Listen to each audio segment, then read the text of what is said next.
Eh bien voilà, c'est Sans Rival, votre émission. Nous saluons tous ceux qui nous suivent à travers des différents websites, à travers des YouTube ainsi qu'à travers des DVD. Je pense directement à l'œil de l'église du pasteur Salomon, www.congo Lobby, des JBS, les mannequins du média. Ben voilà, je reçois un poids lourd, vous les connaissez déjà, Bruno Katumpa, qui est un leader d'opinion ici en Afrique du Sud. Quand il est dit, parce c'est un meneur d'hommes. Il a son mouvement Congo Paradis. Alors avec lui, on va pouvoir s'entretenir à propos des enjeux politiques de chez nous, car ça va très mal au pays. Le pays est, je ne sais pas, sous l'arbre. Donc, comment je pourrais dire, un seul petit vent peut renverser tout. Alors, de l'autre côté, il y a Kutumba qui essaie un peu de bouger. Mais est-ce qu'il est des nôtres ou il n'est pas des nôtres? Je reçois Bruno Katumpa. Bonjour, monsieur Bruno. Bonjour, Sans Rival, comment vous allez? Ça va très mal quand le pays ne va pas, tous on ne peut pas vraiment Kouloubaki tout ça bien, Bruno Katumpa. Quelles sont les nouvelles actuelles aux Memeli Balandia Sans Rival n'a connu ce monde? Sans Rival, Ngaï comme vous, tout ça vraiment inquiet avec ce qui se passe au pays. Vous savez, il y a eu ces deux dialogues, finalement le dialogue du 31 décembre, et jusque-là, nous ne voyons pas d'avancement par rapport aux accords de ce dialogue. Il est de plus en plus clair que M. Kabila, son intention n'est pas d'abandonner le pouvoir. Le pays vraiment est dans une situation incertaine parce que nous entrons maintenant au mois d'octobre. Il ne nous reste plus que 3 mois avant les élections, 2 mois, parce que nous visons la date du 31 décembre. Quels sont les enjeux maintenant? On a vu comment les politiciens ont défilé à la 72e session des Nations Unies. Est-ce qu'il y a espoir pour un dénouement heureux en ce qui concerne le changement et l'alternance tant attendue? Il faut analyser la situation et en tirer les conséquences. Voilà, on a vu Kabila parler à cette session des Nations Unies et les commentaires vont montrer que, comme on l'a vu dans les images, il s'est adressé presque à une salle vide, sinon à sa propre délégation composée de ses ministres. Est-ce que cela est un signe fort sur lequel nous pouvons nous appuyer pour dire que cette fois-ci, la communauté internationale qui a boycotté de manière visible l'adresse de Kabila est du côté du peuple? J'ai vraiment des doutes, j'ai vraiment des réserves, bien qu'il y a quelque part en moi de l'espoir. Parce que je ne peux pas manquer de dire que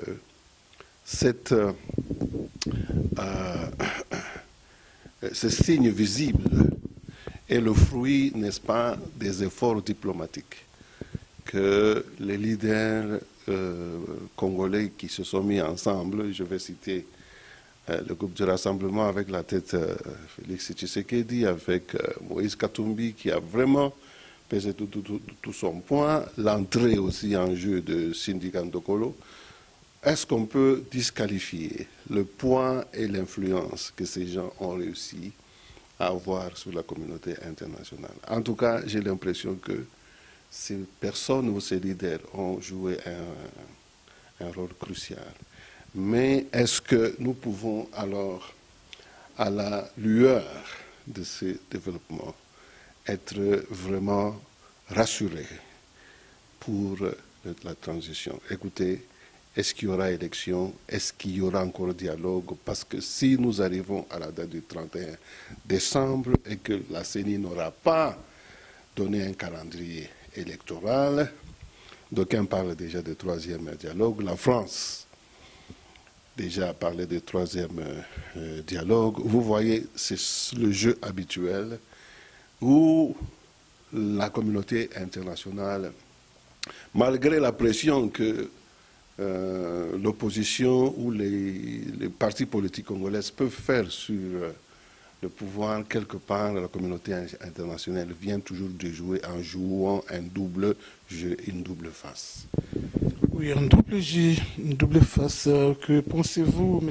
Bruno Katumpa, que pensez-vous maintenant de l'adresse américaine par rapport à ces sujets qui sont au pays, paraîtrait que demande à tous les Américains qui habitent le sol congolais de libérer, de quitter le pays. Il y a quelque chose qui se cache là-dessus. Bon, j'ai reçu aussi cette nouvelle, je crois, hier, mais je n'ai pas encore entendu ça des médias officiels.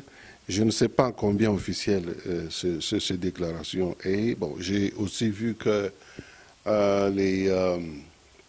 apparemment, j'ai lu quelque part que les Anglais ont adopté la même attitude et la même démarche. Mais vous savez, quand nous analysons la situation chez nous, nous ne devons pas l'exclure du contexte de méthode de gestion politique que la communauté internationale a par rapport au Congo.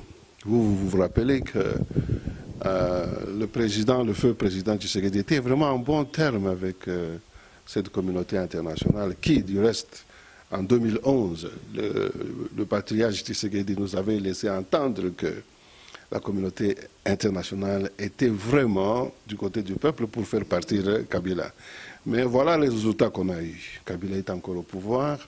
Est-ce que ce ne sont pas encore des manœuvres de distraction, comme habituellement, pour essayer d'endormir le peuple, lui enlever cette vigilance et cet engouement pour faire pression sur Kabila? En tout cas, moi j'appelle le peuple congolais à la vigilance et à la sagesse, parce que cette communauté internationale, elle est du côté et de nos partis politiques, donc l'opposition, et du côté aussi du pouvoir. Donc cette communauté internationale gère tout le monde, vous voyez. Et ils peuvent manipuler la situation, manipuler tous les leaders de chaque côté pour leurs intérêts. Et ça, c'est un danger vraiment qu'il faut constater et qu'il faut finalement éclairer, parce que le temps oblige à ne pas continuer avec la même naïveté que le peuple congolais a eu par rapport à cette communauté internationale qui nous fait tourner en rond, en fait, pour le compte de ses intérêts. Donc, quel est notre intérêt à nous, peuple congolais, quand nous voyons les gymnastiques politiques que la communauté internationale fait et les manipulations politiques qu'elle fait?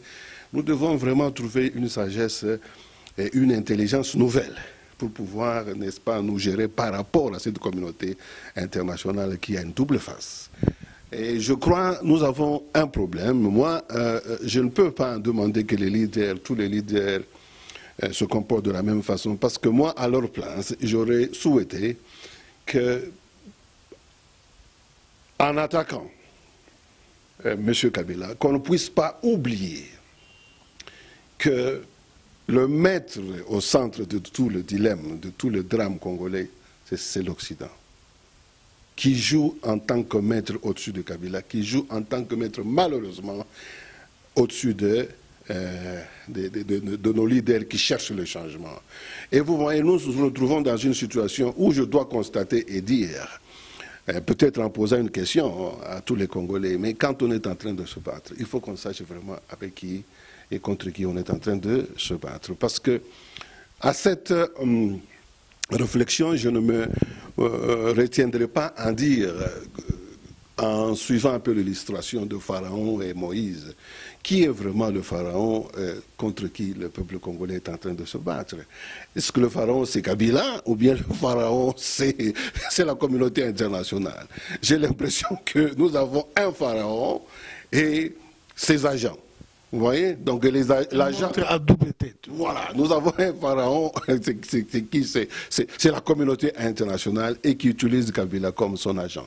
Monsieur Bruno, vous ne trouvez pas que cette communauté peut ou ne pas être derrière M. Kabila, mais elle peut aussi céder à la pression du peuple. Quand les peuples s'étaient, on nous traite de lâches et la communauté aussi cède. Mais si le peuple s'élève à des grands soulèvements populaires, cette communauté va aussi céder. Nous avons le malheur, malheureusement, de ne pas avoir une opposition, je m'excuse de le dire de cette façon, qui ne s'attaque pas au pharaon. Malheureusement, avec tous les malheurs du passé, vous savez, la mort de Lumumba, la mort de Mzee Kabila, je crois que cette communauté internationale est arrivée à mettre un traumatisme dans les leaders congolais au point où ils n'osent pas leur dire en face qu'ils sont le problème. Parce que je crois autant que Kabila est le problème que la communauté internationale qui le soutient. Vous voyez? Alors c'est ça le dilemme. C'est pourquoi nous devons avoir des leaders qui travaillent à des niveaux différents. C'est-à-dire ceux qui traitent avec la communauté internationale d'une manière amicale, oui, mais ceux qui doivent aussi pointer du doigt la communauté internationale. Parce qu'il faut dire que nous avons la crise des leaders qui accepteraient les risques. Disons que nous n'avons pas de crise comme telle, mais nous devons avoir des leaders qui travaillent de différentes manières. Nous ne pouvons pas dépendre d'un seul style, d'une seule méthode de travail par rapport dans cette lutte qui est complexe. Parce que vraiment l'intelligence, la manipulation, le degré de ruse que la communauté internationale a usé contre le peuple congolais, c'est comme se battre contre un serpent à plusieurs têtes, comme contre un grand monstre. Et c'est pourquoi nous, dans notre organisation MCP et Mouvement Congo Paradis, nous avons toujours cherché à faire comprendre au peuple congolais que le pouvoir réel pour changer le Congo, ce pouvoir est en nous. En nous comment? Si nous arrivons à nous dépasser, à nous dépasser au-delà de nos différends et à comprendre que nous avons un ennemi commun, mais qui utilise les agents et qui traumatise notre population, qui traumatise même nos propres leaders que nous sommes en train de suivre. Ils sont vraiment en mauvaise position, mais nous devons savoir diversifier les fronts de combat. Donc aujourd'hui, vous avez parlé tout à l'heure de Yakutumba, ok? Vous savez, pour tout Congolais qui connaît l'histoire du Congo, vous savez que pour faire la guerre dans un pays qui est plus grand que la France, pour faire la guerre dans un pays qui est plus grand que l'Allemagne, vous savez, le Congo est si grand et un pays qui n'a pas de structure, même sur le plan militaire. Vous savez, à peine, il y a eu cet accident la semaine passée, et on apprend que notre armée n'a pratiquement pas d'avion militaire pour transporter ces matériels et transporter même les militaires. Je ne sais pas comment ils le font, ou ils sont en train de louer des avions. Donc nous sommes dans une situation la plus faible de notre histoire. Parce que même pendant Mobutu, on n'avait pas une armée si pauvre, si mal équipée. L'armée de Mobutu était très forte. Oui, Mobutu était vraiment bien organisé, il faut dire. Même si dans les grandes guerres qu'il y a eu, dans la guerre de 80 jours et tout ça, il y a eu l'apport des pays amis comme le Tchad, l'Égypte, et c'est ces pays qui étaient venus au secours de Mobutu. Mais il faut remarquer que Mobutu avait quand même un niveau de logistique et d'équipement qui faisait la fierté du Congo. Nous, qui est à la base de ces crashs? Parce que moi je crois qu'à ce niveau, il doit y avoir quand même quelque chose d'anormal. L'avion ne peut pas d'emblée comme ça prendre feu. Qui est vraiment l'auteur? Parce que l'histoire se répète. Nous nous souvenons du temps de Kabila, juste à la veille de son décès, Mzee Kabila a connu un cas aussi pareil. Là où il était caché les munitions, on a vu les munitions s'exploser. Alors, l'histoire se répète aujourd'hui, l'avion pris feu. Vous ne trouvez pas qu'il y a une main noire derrière ça? Bon, oui, écoutez, il peut y avoir une main noire, mais avant d'aller là, nous devons faire une analyse un peu intelligente et logique.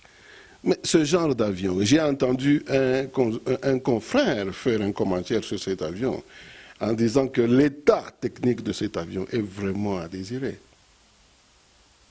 C'est-à-dire, elle laisse vraiment à désirer. L'avion était vraiment... souvent, ils achètent des vieils avions en Europe. Vous vous rappelez, on avait parlé d'un avion qui était acheté il y a 2 ans ou 3 ans. On a fait tout un tapage. Mais après, on a appris que l'avion était vraiment un vieil avion, donc dont les conditions techniques n'étaient même plus fiables pour être dans le transport public. Alors voilà, et ils ont mobilisé un grand budget pour acheter des vieils avions et qui mettent tout le monde en danger. Bon, alors je ne sais pas, avant qu'on puisse aller dans les soupçons, qu'il y aurait une main qui a tenté à l'avion. Interrogeons d'abord l'état technique ou la condition de cet avion. Parce que notre pays, maintenant sous Kabila, nous avons vraiment la mauvaise réputation. Je crois que la plupart d'avions congolais n'ont même pas le droit de voler. Je crois qu'un chauffeur, avant de démarrer sa voiture, il a intérêt à tout vérifier. Il y a de l'eau, il y a de l'essence, il y a ça, l'état des moteurs, tout ça. Même aussi l'avion, les pilotes professionnels, tous ces gens, les Russes étaient là-dedans. Ils n'ont pas pu... C'est pour dire on ne peut pas écarter cette thèse. Mais avant d'y aller, avant de conclure rapidement, d'aller vite en besogne, je peux aussi en même temps interroger la condition de nos appareils. Parce que vraiment, quand vous voyez tout ce qui se fait au Congo maintenant, que ça soit, ça ne se limite pas à l'aviation. La justice congolaise, vous voyez, c'est une justice qui ne fonctionne pas. Elle fonctionne juste pour protéger ceux qui sont au pouvoir et ça ne fonctionne pas pour protéger et servir le public. Non. Donc, dans tous les secteurs, vous avez entendu parler ici des professeurs qui parlent, je ne sais pas si c'est Vundwa ou qui que j'ai vu dans une des vidéos, là, qui racontent comment à l'université, les étudiants ne parlent pas français, ils ne savent pas parler français ni écrire. Donc, il y a même à Kisangani, il y a un professeur qui s'est plaint parce qu'on donne des diplômes aux gens qui n'ont pas été à l'université.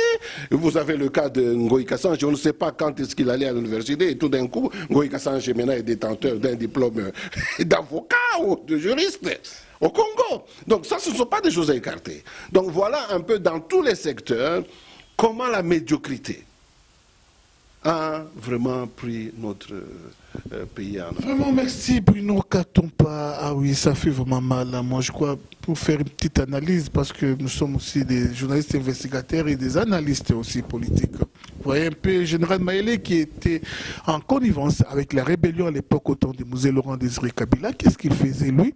Quand il faut bombarder, lui va, les rebelles est à gauche, lui va bombarder à droite.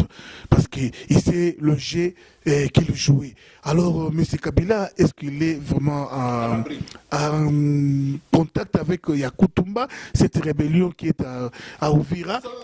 Sans rival, je suis vraiment troublé aussi, concerné par les opinions qui circulent dans la communauté par rapport à cette rébellion. Je crois qu'il y a des raisons pour que les gens puissent se méfier de ce qui se passe aujourd'hui avec Yakutumba. Écoutez, on a vu M23, ADF, il y a beaucoup de rébellions. À la longue, on a compris que ces rébellions, c'était des choses montées par le Rwandais et l'Ouganda en connivence avec Kabila pour pouvoir renforcer la présence des Rwandais dans notre armée. Parce que chaque fois, ces gens ont été repris et intégrés dans notre armée. Si aujourd'hui, nous ne savons pas nous défendre en tant que pays, en tant qu'armée, c'est parce qu'il y a beaucoup d'éléments étrangers dans notre armée qui ont été donc cooptés par ces rébellions qui ne sont pas congolaises. Vous voyez? Alors, vous avez une personne comme Yakutumba. C'est difficile pour le Congolais de pouvoir vraiment jugé mal Yakutumba. Parce que là, vous avez un Congolais qui s'est mis debout, parce que les Maïmaï existent dans cette partie là-bas du pays et résistent pendant longtemps. Est-ce que c'est correct d'aller vite condamner ces gens et de les prendre pour les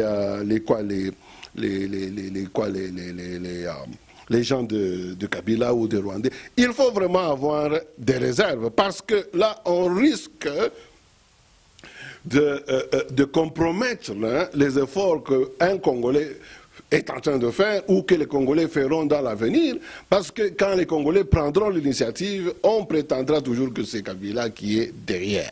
Alors si nous arrivons dans un tel état des choses, cela ne profitera que à Kabila. Et je suis sûr que la situation telle qu'elle se présente, il va exploiter les choses pour pouvoir, n'est-ce pas, contaminer ou l'intelligence des Congolais, pour qu'ils ne puissent pas donner crédit à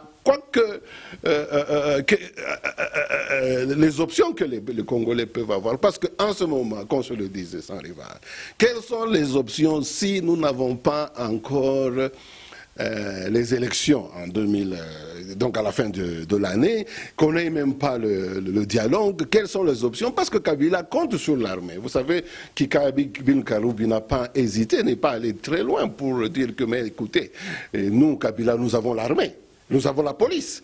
Donc vous voyez que nous avons une situation où c'est un coup d'État militaire qui a été installé depuis la fin du mandat de Kabila. Donc on ne puisse pas se leurrer. Alors on a peu d'options, et l'une des options, c'est l'article 64, c'est-à-dire c'est la rébellion. Et vous savez que, n'ayant pas beaucoup d'options comme ça, si ces options sont compromises, parce que les gens soupçonnent chaque fois que c'est Kabila qui est derrière, ça peut compromettre toutes les chances de pouvoir combattre réellement Kabila, parce qu'à la fin, l'option militaire risque d'être l'unique option, parce qu'il y avait la même situation avec Mobutu, mais c'est l'option militaire qui a mené Kabila et son AFDL et tous ses alliés au pouvoir. Nous risquons de nous retrouver devant la même option. Donc je ne dis pas que... Bon, et aussi un aspect ici, c'est que malheureusement, je ne sais pas si c'est un manque de courage ou c'est notre leadership qui est toujours pris en otage. Oui, d'une façon ou d'une autre, parce que la situation de nos leaders est très difficile pour qu'ils prennent position devant de telles démarches militaires. C'est-à-dire que ce sont des gens qui sont embarqués dans une démarche de non-violence et qui aiment et qui veulent être donc dans une situation normale au pays, qu'ils ne se sont pas décidés pour faire la guerre. Alors, je voudrais souligner ça, parce que vous ne pouvez pas avoir une rébellion qui n'a pas un leadership politique. Donc si Yakutumba continue à faire ce qu'il fait et qu'il n'y ait pas de leader politique qui s'approprie cette démarche, eh bien ça sera une crise. Vous savez aussi... C'est ça qui fait que les gens ne savent pas si cette rébellion est légitime, si elle est avec Kabila ou pas. C'est parce qu'il n'y a aucun leader qui se prononce politique. Un autre problème, c'est quoi? C'est les rébellions nous font aussi reculer. C'est là où le bas blesse. Vous savez, là où Mobutu nous avait laissé en démocratie, avec cette pratique de la démocratie, je crois qu'à l'arrivée, à la venue de l'AFDL, nous avons connu 3 pas en arrière. 3 pas en arrière. Et si l'opposition prenait les pouvoirs au jour d'aujourd'hui, nous serons peut-être trop loin. Mais cette histoire de rébellion, ça ramène tout à zéro. Alors le compteur revient à zéro. Si vous renversez les pouvoirs par la rébellion, vous croyez que vous aurez à organiser les élections dans moins de 2 ans? Non. Vous allez aussi vous approprier de ces pouvoirs avec toute dictature qu'il faut. Mais tournez un peu la page, M. Bruno Katumba, avec cette logique de tout soupçonner, de tout voir de tout voir en noir, même ce qui est blanc. Thierry Bachala, qui est Thierry Bachala? Vous habitez la même ville que lui. Pouvez-vous nous donner juste une image de Thierry Bachala, le beau-fils de Nelson Mandela? Je suis très content que vous me posiez cette question. Je devais d'abord vous la poser parce que j'étais surpris. J'ai vu des images où Sans Rival était en train de nous présenter un nouveau acteur sur le plan politique en Afrique du Sud. Bon, écoutez, ça fait un grand plaisir pour moi parce que vous savez, nous, avec MCP et COLEF, où je suis aussi membre et aussi cofondateur, j'ai dit que nous soutenons tous les acteurs politiques congolais qui veulent travailler, militer pour un changement véritable chez nous. Bon, j'ai eu à côtoyer aussi Thierry Bachala. Je crois qu'il vient aussi ajouter son savoir, ses capacités, ses moyens à cette lutte qui a besoin vraiment d'appui. Et je ne sais pas dans quelle mesure il pourra aussi contribuer, parce que sa position et son statut social est quand même assez important. Quelqu'un qui vient d'une famille aussi influente politiquement en Afrique du Sud, il y a beaucoup de choses qu'on peut attendre de lui. Mais au niveau aussi personnel, il faut essayer de tester un peu son expérience politique, parce que je ne l'ai pas connu en tant que politicien avant, il n'a pas une histoire politique, mais peut-être ce qu'il faudrait faire si je dois être sage, c'est donner un peu le temps à ce jeune acteur politique qui vient de se révéler ou de se mettre debout, à montrer de quoi il est capable, donc à parler un peu de la vision et à démontrer un peu ses prouesses politiques dans la crise aussi que traverse le pays, en faisant des démarches qui peuvent attirer l'attention des Congolais et qui peuvent donner l'espoir aux Congolais. Donc il y a encore beaucoup à faire pour Thierry Bachala. Nous saluons son entrée sur le plan politique, surtout l'Afrique du Sud. Nous avons des acteurs politiques en Afrique du Sud comme pays, mais nous espérons qu'avec Thierry Bachala, donc nous aurons vraiment un impact dans la lutte pour le changement chez nous. Bon, et tout est dans ses mains. Tout est dans ses mains. Attendons le 9 novembre la sortie officielle de son parti politique ADEA, Alliance démocratique africaine. Vous connaissez vite les choses, donc vous annoncez déjà la sortie officielle de Thierry Bachala. Vous avez réussi à arracher ça de sa bouche. Mais moi, je suis journaliste. Ah oui, je crois que le 9 novembre... Je suis content de l'entendre de vous. Et bon, nous attendons tous vraiment avec beaucoup d'espoir. C'est que ce jeune acteur politique va apporter à la politique congolaise et à la politique à partir vue de l'Afrique du Sud, quoi. Ah oui, je crois que cette cérémonie bénéficiera de la présence de Eliezer. Eliezer Tamboué sera des nôtres le 9 novembre.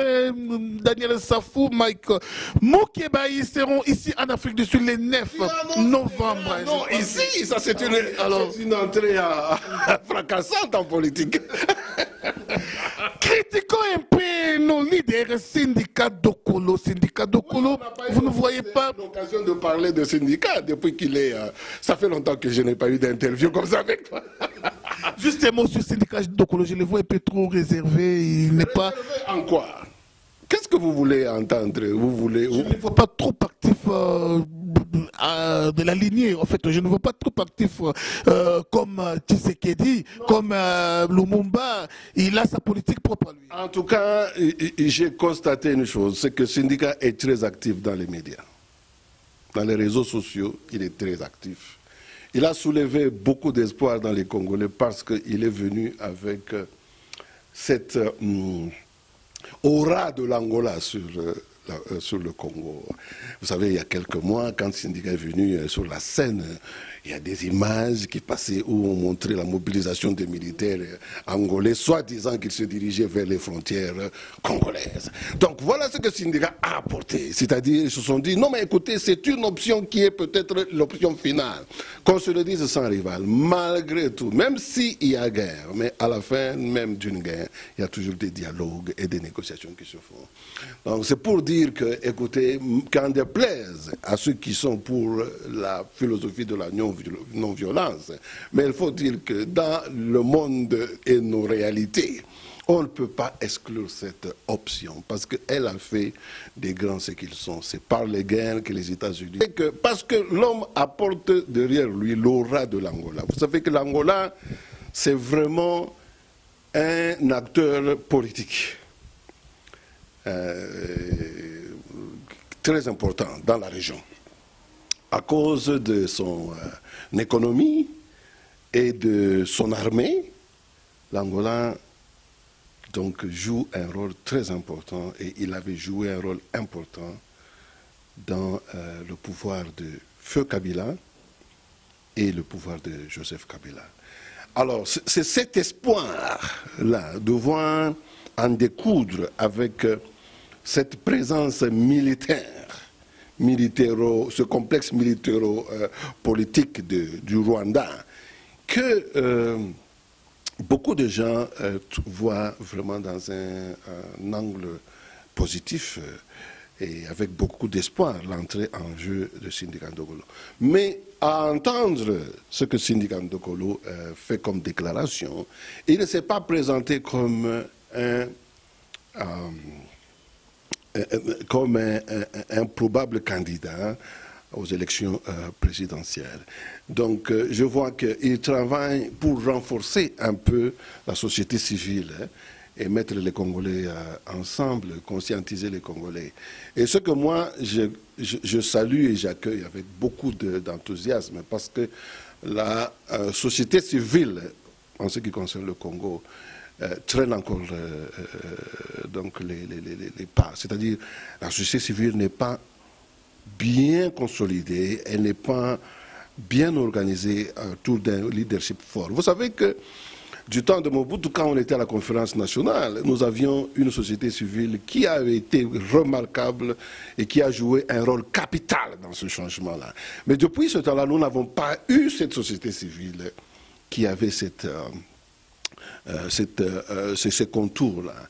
Bon, c'est l'espoir que j'ai aujourd'hui, que peut-être... Vous pouvez juste dire aussi un mot, parce que j'aimerais bien que vous puissiez juste parler pendant moins de 2 minutes ou moins d'1 minute, juste inaperçu sur chaque opposant. Je parle du docteur Mukwege Galère, il est à la hauteur de diriger la transition. Écoutez, ça c'est encore un autre acteur qui vient et qui a été vraiment actif pour consoler les victimes des viols au sud, à l'est du pays. Alors, il a réussi à se faire un nom dans la communauté internationale et je crois que c'était quelqu'un c'est une personnalité maintenant qu'il s'est imposée par son travail. Et je ne pense pas que c'est quelqu'un qui peut vraiment décevoir, étant donné l'intégrité et la passion et la compassion qu'il a eue avec les victimes et la cause congolaise en général. Et je crois que ce collectif de leadership que nous voyons aujourd'hui en action, c'est-à-dire syndicats qui entrent en jeu, vous avez Dr Mukwege, Félix et Moïse Katumbi, qui aussi a pesé beaucoup pour pouvoir donner un certain un poids à la diplomatie, parce qu'il faut dire que Moïse Katumbi a beaucoup joué en ça. Son apport est vraiment important. Et alors, je dis que ce collectif de leadership, moi, me donne l'espoir. Et mon souhait, c'est que ce collectif puisse se consolider et qu'il puisse vraiment démontrer un exemple différent par rapport à ce qu'on a vu de médiocre avec le débâcle des Tibala, des Olenganko. Et vraiment, ça, c'est vraiment une piètre image de leadership au Congo. Et nous avons vraiment la chance de voir émerger un nouveau collectif qui, je crois, a beaucoup d'intégrité. Et nous souhaitons qu'il puisse tenir longtemps comme ça. Et je crois que l'espoir du peuple congolais a la chance d'être satisfait avec ce collectif que je vois qui est un peu fort. Parce que je vois la démarche des Nations Unies, s'ils ont réussi à persuader vraiment des grandes puissances à même de boycotter la démarche politique de Kabila aux Nations Unies, je crois que le crédit leur revient. Le crédit les revient. Ah oui, c'est par là qu'on va mettre un point final à notre tronche. Il nous reste peut-être que moins de 2 minutes pour le mot de la fin. Je voudrais insister sur la question de Yakutumba. Je voudrais vraiment interpeller nos frères à faire très attention dans la précipitation. Je pense qu'il faut donner du temps et observer ce qui se passe. Parce que nous pouvons, même s'il y a eu beaucoup de rébellions avant, mais faisons aussi attention pour tester. Parce que nous risquons de mettre en danger la vie des gens peut-être qui ont des bonnes intentions et qui sont innocents parce qu'ils veulent réellement le changement du Congo. Mais je reviens encore à ce que j'ai dit avant. Le problème que nous avons ici, c'est une question d'appropriation. C'est-à-dire qu'il faudrait que, pour que ça puisse valider ce que ces gens font, il faudrait qu'il y ait des leaders politiques qui puissent valider ça et se positionner par rapport à cette démarche. Sinon, je serais vraiment dans le regret de constater que nos frères courent le danger de connaître ce que d'autres rébellions qui n'ont pas eu de tête d'affiche ont connu dans le passé. Donc voilà un peu ce que je peux faire comme observation.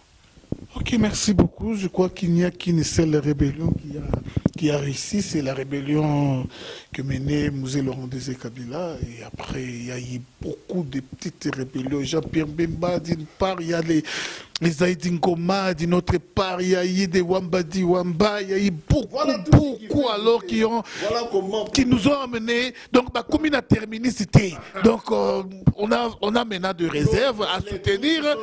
Oui. Et les critiques sont justifiées, mais j'interpelle le peuple congolais encore à la retenue et à la sagesse. Malgré toutes ces déceptions du passé, mais quand il s'agit vraiment d'un Congolais qui s'affiche, faisons attention. Essayons de recueillir le plus possible d'informations sur les tenants et les aboutissants de cette rébellion. Ok, merci beaucoup. Quand, dans l'optique de critiquer nos opposants, moi je crois bien que s'il faut parler de Moïse Katumbi, paraphrasons cela, Namasolo y a équipe à football, l'attaque est bonne, mais la défense est faible. Pourquoi ? Moïse n'a pas réussi à asseoir la base. Moïse était très populaire au temps où il était gouverneur. Il avait une forte base. Mais juste après s'être séparé de M. Kabila, Moïse n'a plus vraiment la base, même ici en diaspora. Il n'a pas pu asseoir une base qu'il faut. C'est là que le régime de Kabila cherche à obtenir. C'est à donner l'impression que, ou à faire tout pour que Moïse Katumbi n'ait pas de base. C'est cela la raison de toutes ces attaques contre ce monsieur, parce que son potentiel est si grand. Alors, j'ai dit encore ici, faisons attention. Monsieur Bruno, vous avez partiellement raison. Pourquoi je ne dis pas totalement raison? C'est parce que Moïse aussi, sa politique, oui, la diplomatie, ça va, mais il n'a pas... Comment vous expliquerez l'inquiétude que le gouvernement a, la peur que le gouvernement a par rapport à Moïse Katumbi? Et comment vous allez m'expliquer ça? C'est parce que c'est quelqu'un qui pèse beaucoup et on veut amener cette démobilisation de la base. par rapport à lui parce qu'il pèse beaucoup. En tout cas, merci, on nous fait signe que nous n'avons plus de minutes, mais Thierry Bachal qui vient à peine de voir les... En fait, c'est ce leader qui vient d'entrer dans la scène politique a une très grande base, une forte base. Laissez-moi vous dire que l'Afrique du Sud, tout le monde est derrière Thierry Bachal dans son AD, Alliance démocratique africaine. Il n'a même pas encore fait de sortie officielle. Dès le 9 novembre, vraiment, vous allez voir une foule nombreuse. Merci Yolande qui est derrière la caméra. Merci vraiment vous tous, Chadrien. Merci au prof Kilele qui soutiennent Thierry Bachala. Merci à vous tous qui avez prêté attention à cette tranche. Je crois qu'il nous reste moins d'1 minute pour les mots de la fin, monsieur Bruno Katompa. Un réel plaisir de vous recevoir sur ce plateau. Juste un mot, un message à tous qui nous suivent. J'encourage tous nos leaders qui sont au front et qui continuent à fournir tous ces efforts pour pouvoir positionner notre pays par rapport aux intérêts nationaux et intérêts communs. Et vraiment, je prie pour que la force nous soit donnée pour affronter les 3 mois qui nous restent ici parce qu'elles sont vraiment décisives. Vous savez, Kabila s'est préparé pour pouvoir, n'oublions pas, poser des actes comme ceux qu'il a posés au Kasaï et qu'il a toujours posés au Kivu, et tout cela dans toute impunité. J'espère aussi que la visite que Fatou a faite au président Kabila à l'ONU nous donne, puisse aboutir vraiment à une pression réelle sur son régime qui est vraiment compromettant pour notre avenir. Donc vraiment, je souhaite que la communauté internationale puisse retrouver un peu sa moralité et son leadership, parce que les dernières nouvelles que nous avons des soupçons d'interférence au niveau de la Cour suprême, de la Cour suprême, donc Cour pénale internationale, où on est en train de soupçonner qu'il y a eu beaucoup de corruption dans le cas de Babou, et des corruptions qui ont fait que les dossiers, par exemple, par rapport au Congo, ont toujours été mis en veilleuse. Alors nous espérons que tous ces éléments puissent concourir et aider à mettre fin à ce drame qui a asservi le peuple congolais. Que Dieu vraiment soit à notre aide et à notre secours. Et vraiment, merci Sarival pour l'occasion que vous m'avez donnée aujourd'hui. Merci. Merci vraiment à vous tous qui avez prêté attention à cette tronche. Je pense à Medina. Merci vraiment. Mettons-nous debout, soyons tous unis et qu'on se batte pour l'intérêt du pays. Encore une fois, ayons cet esprit du pardon entre nous les Congolais. Vraiment pour que tout kende vraiment liboso bande konangai combattant tout les manakono sur le monde. Bitumba et continuer parce que comme dans la victoire, il faut tout multiplier, tout conjuguer les sous-formes cassées par rapport à Liboso pour na kosala vraiment pression na temps au etikali, surtout na 2 mois au etikali tout la moussa peuple na soulèvement populaire, parce qu'il n'y a que 2 options qui nous restent. La première option, ils allaient soulèvement ya makasi peuple à la mouka. Deuxième option, ils allaient bato na manduki ba la mouka ba vraiment na kosala moussa na bango lali la mouki okike kanya mabeti masasi olali olamuki oyoki ke général Etumba beti masasi, parce que les premiers ennemis à général Kanyama Izali Yemoko Hippolyte Kanambe Kabila lingakane binote bino so ba officier congolais bozan armée lingakane binote, donc souci na Izali a exterminer bino nyonso ba officier congolais ne bozawana o lieutenant, colonel, général, bino nyonso major, capitaine Kabila lingane binote azaka ko utiliser binoti eza lokola moto azoboko la soso ayebi ki na Noël a koliai tout ça en janvier toi na février ayebi ki na bonne année ko ya na akolia soso oyo bazoboko le kitoko azopeso pe bambongo ba nyonso esengende nga sala kana bino. Est-ce que vraiment tokeku biso soda congolais levez-vous Kabila lingaka binoti, donc basoda na biso tout ça Ils sont juste utilisés pour protéger une famille qui s'enrichit de manière scandaleuse. Famille naye mobimba comme contrôler mboka. Donc vraiment, est-ce que ça c'est acceptable? Vraiment, peuple congolais. Tolamuka. Ah oui, ah oui. Yambala oyo esili ndenge congolais debout azoloba. Hein?